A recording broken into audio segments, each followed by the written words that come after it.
Good afternoon, everyone. First of all, welcome to the course of MLT, dialysis technician, nursing, and blood banking. So, this topic that we are covered today, blood and WBC, in which we are going to learn differential leukocyte counts. This topic is common for all the medical field. Either you are doctor, अगर आप doctor हो, आप lab technician का course कर रहे हो, आप nursing का कोर्स कर रहे हो, this topic is for everyone. तो आज हम लोग थोड़ा फास्ट थोड़ा डिटेल में देखेंगे कि ब्लड क्या होता है, ब्लड के टाइप्स क्या क्या है, ब्लड में कौन से सेल प्रेजेंट है, what is plasma, what is serum, WBC के कितने टाइप्स है, ग्रैनुलोसाइट्स क्या है, अग्रैनुलोसाइट्स क्या है. तो थोड़ा सा मैं फास्ट लूंगा क्योंकि टाइम परमिट नहीं है ज़्यादा. आप कंसंट्रेशन से देखिए, अगर आपको कुछ क्वेरीज लगती है तो मुझे कमेंट में लिखिए. So blood facts, approximately 8% of adult body weight is made up of the blood. मतलब टोटल ब्लड का वेट कितना है, that is 8% of your body weight. Females have 4 to 5 liters and males have 5 to 6 liter of blood. The temperature is 38 degrees Celsius and the pH of the blood is 7.35 to 7.45, which make it slightly basic.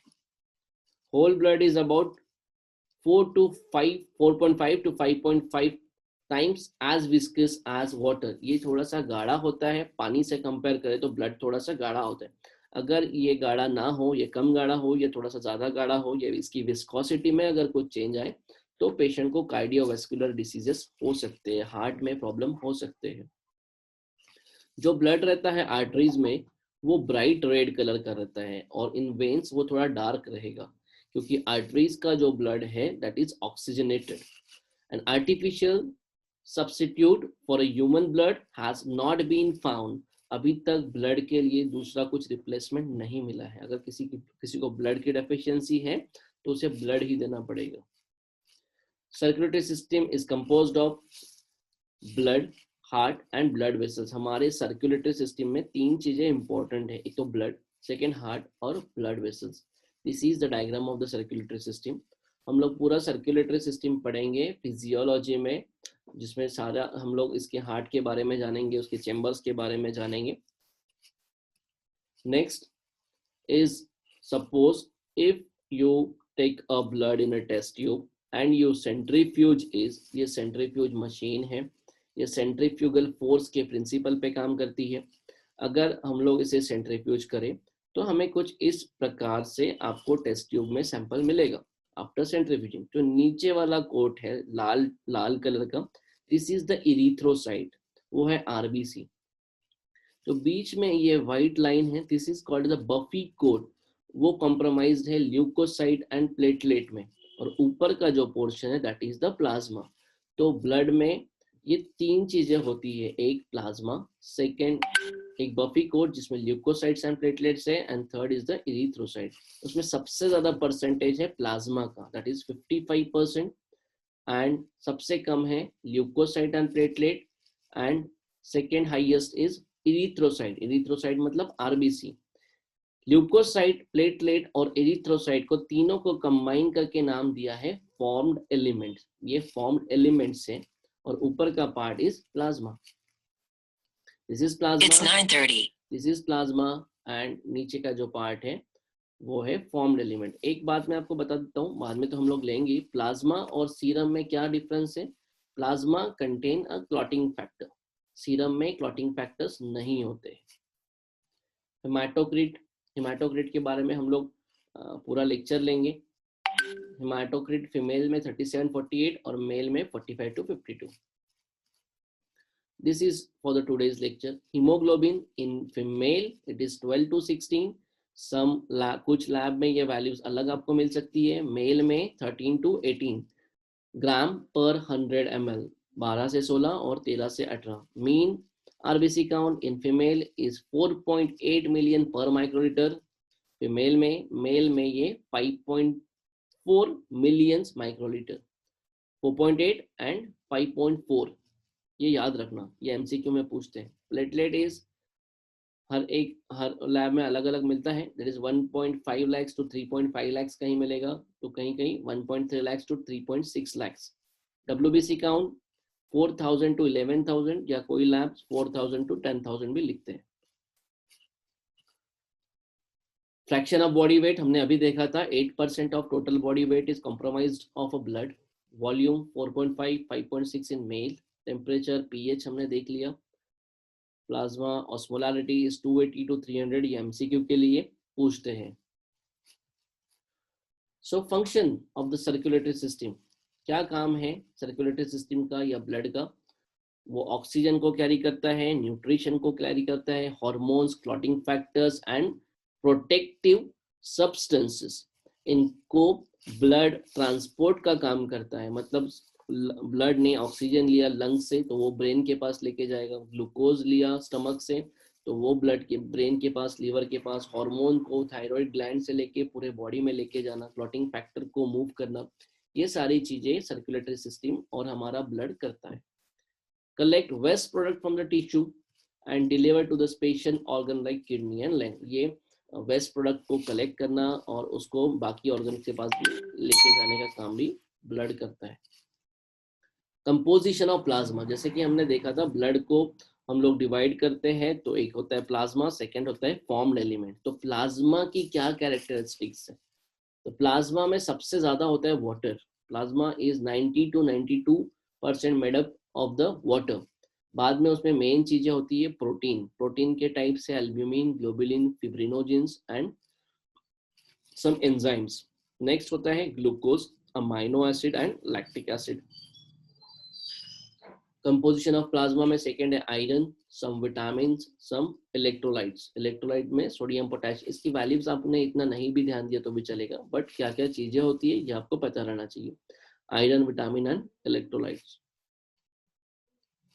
Composition of plasma में another दूसरी चीजें हैं nitrogenous waste. कुछ waste material है like ammonia, urea, creatine, uric acid and bilirubin. तो इनमें से हमें पता चलता है ये इन चीजों से कि पेशेंट को कोई बीमारी है या नहीं. सपोज पेशेंट का बिलिरुबिन अगर बढ़ के आया तो पेशेंट को क्या है, सपोज पेशेंट को लीवर में कुछ इन्फ्लेमेशन हो सकता है, हेपेटाइटिस हो सकता है, ऑब्स्ट्रक्टिव जॉन्डिस हो सकता है. बिलिरुबिन का बढ़ना मतलब पेशेंट को जॉन्डिस है. क्रिएटिनिन का बढ़ना मतलब पेशेंट की किडनी खराब हो रही है. Some respiratory gases like O2, CO2 and N2.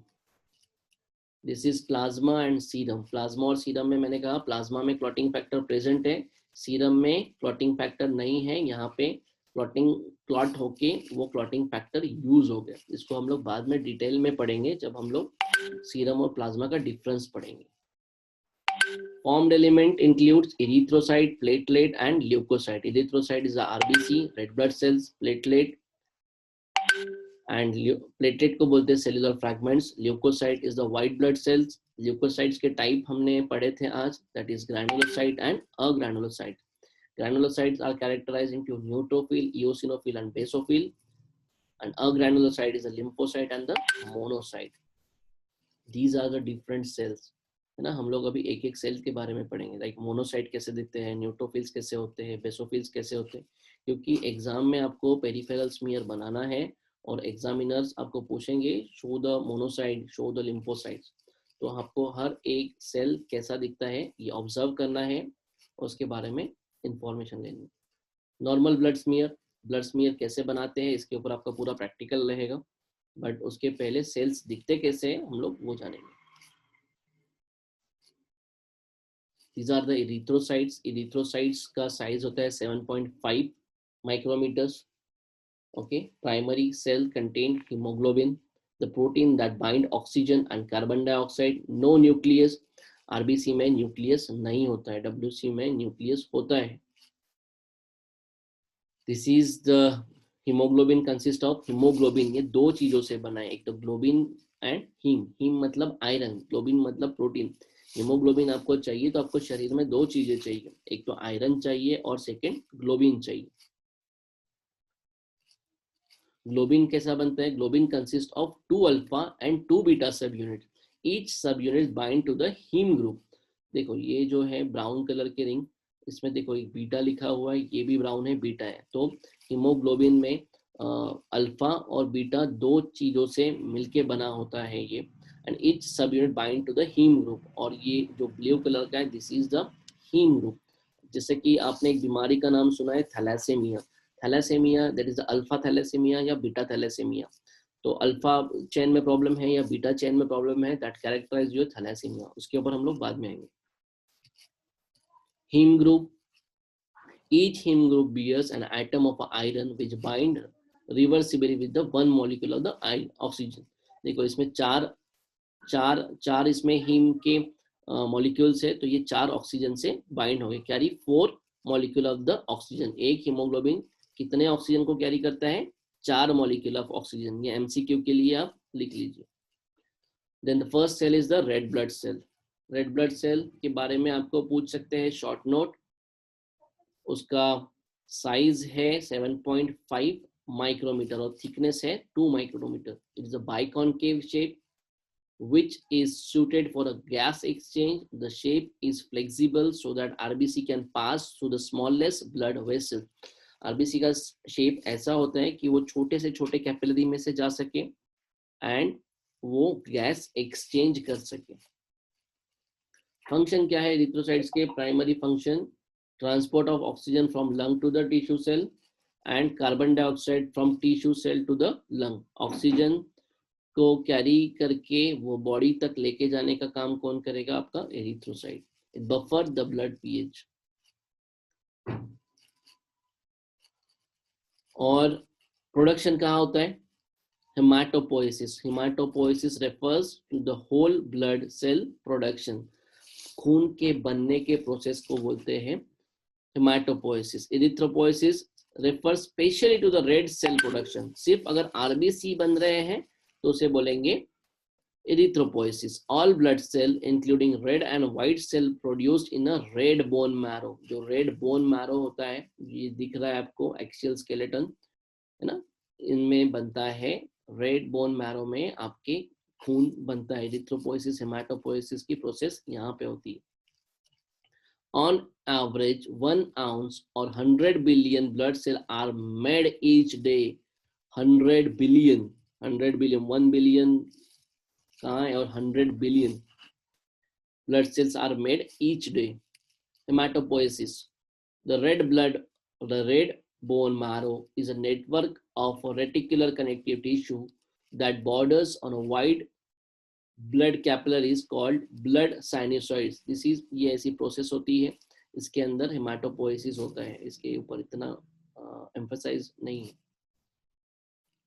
But iron बनना है, खून बनना है, आरबीसी बनने के लिए कौन सी चीजें इंपॉर्टेंट है? आयरन, विटामिन बी12 एंड फोलिक एसिड। इन तीन चीजों की जरूरत है। जिनमें आयरन, विटामिन बी12 और फोलिक एसिड की कमी होगी उनके शरीर में हीमोग्लोबिन आपको कम मिलेगा। More important to the woman due to loss of blood during menstruation. Menstruation में अगर ब्लड लॉस ज्यादा है, प्रेगनेंसी है, तो फिर आपको इसका रिक्वायरमेंट का डोज बढ़ाना पड़ेगा। These are a different type of cells. This is the process of erythropoiesis. RBC बनते कैसे हैं? एक सेल होता है haemocytoblast, haemocytoblast committed cell, then उसका बनता है erythroblast, then normoblast, then reticulocytes, then erythrocytes. ठीक है, ये प्रोसेस है एरिथ्रोसाइट्स बनने की। डायरेक्टली बोन में से एरिथ्रोसाइट्स बन के नहीं निकलते, उसको इन स्टेजेस में से जाना पड़ता है। It matures first to erythroblast, then normoblast, then reticulocytes, then erythrocyte। Immature RBC is called as a reticulocytes। Erythrocytes are produced throughout the whole life to replace the dead cell। पूरे जिंदगी भर में ये प्रोसेस कभी रुकती नहीं है, continue शुरू रहती है। Erythrocyte life cycle, the average lifespan of the erythrocyte is 120 days। Normally life span कितना होता है एरिथ्रोसाइट का? 120 दिन। क्या होता है? Erythrocytes, erythropoiesis in a red bone marrow, it goes to the heart, erythrocyte circulate for 120 days, वो पूरा सर्कुलेशन होता है। देन उनका डेथ होने के बाद expired erythrocyte breakup in the liver. फिर जो एरिथ्रोसाइट्स की लाइफ अगर खत्म हो गई, 120 दिन हो गए, तो वो लीवर में जाते हैं और वो लीवर और स्प्लीन में जाते हैं और ब्रेकअप हो जाते हैं। फिर मरे हुए आरबीसीज भी, डेड आरबीसी भी बॉडी के काम में ही आते हैं। तो हीमोग्लोबिन वो डिग्रेड होता है, उसके अंदर जो हीमोग्लोबिन है वो दो पार्ट में डिस्ट्रीब्यूट होता है, one is haem and second is the globin. जो हीम पार्ट है वो आयरन जो है वो स्टोर होके बॉडी फिर से यूज करती है। आरबीसी के डेड होने के बाद जो आयरन निकलता है आरबीसी में से वो बॉडी फिर से यूज करती है, ठीक है। एंड हीम पार्ट में दो दो चीजें होती है, एक तो आयरन एंड सेकेंड बिलीवर्डिन। जो बिलीवर्डिन का कन्वर्शन होता है बिलीरुबिन में, जिससे बाइल बनता है, और बाइल जूस होता है जो हमारे डाइजेशन के काम में आता है। Globin hydrolyse to free amino acid. Globin एक प्रोटीन है जो अमाइनो एसिड बन के हमारे बॉडी में फिर से यूज होता है। फिर हमने आज देखा था erythrocyte disorder is anaemia, is a condition in which blood has abnormally low oxygen carrying capacity. Anaemia में ब्लड की ऑक्सीजन को कैरी करने की कैपेसिटी कम हो जाती है। कॉजेस ऑफ एनीमिया क्या है? अगर आरबीसी के नंबर कम हो जाते हैं कोई बीमारी में तो, अगर हीमोग्लोबिन कम हो जाता है तो एनीमिया होगा, और हीमोग्लोबिन अगर एबनॉर्मल हो, एबनॉर्मल जैसे कि मैंने कहा था थैलेसीमिया या फिर सिकल सेल एनीमिया में। सेकेंड कंडीशन जो आरबीसी के साथ होती है that is polycythemia, is abnormal excess of erythrocyte that increase the viscosity of blood causing it to sludge flow sluggishly. Polycythemia उसके नाम में ही मीनिंग है, पॉली मतलब बहुत सारे, साइथेमिया मतलब सेल। अगर आपके आरबीसी का नंबर है जो नॉर्मली 4.8 या 5.2 से मिलियंस से ज्यादा हो जाएगा तो उस कंडीशन को बोलते हैं पॉलीसाइथेमिया। ये दो बीमारी में मोस्टली पाया जाता है, एक बोन मैरो कैंसर में, या फिर a response to reduced availability of the oxygen as at high altitude. मतलब सपोज आप कोई ऊंचाई वाले जगह पे गए जहाँ पे ऑक्सीजन कम है, ऑक्सीजन कम है ऊंचाई वाले जगह पे, तो हमारी बॉडी ज्यादा सेल बनाना शुरू कर देती है, ठीक है। This is all for today. Tomorrow we will go with the leukocytes. Okay, see you. अगर आपको कुछ इसमें नहीं समझ में आया ask me in the comment. अगर आपको डेली अपडेट्स चाहिए तो you can just go with this channel. Thank you.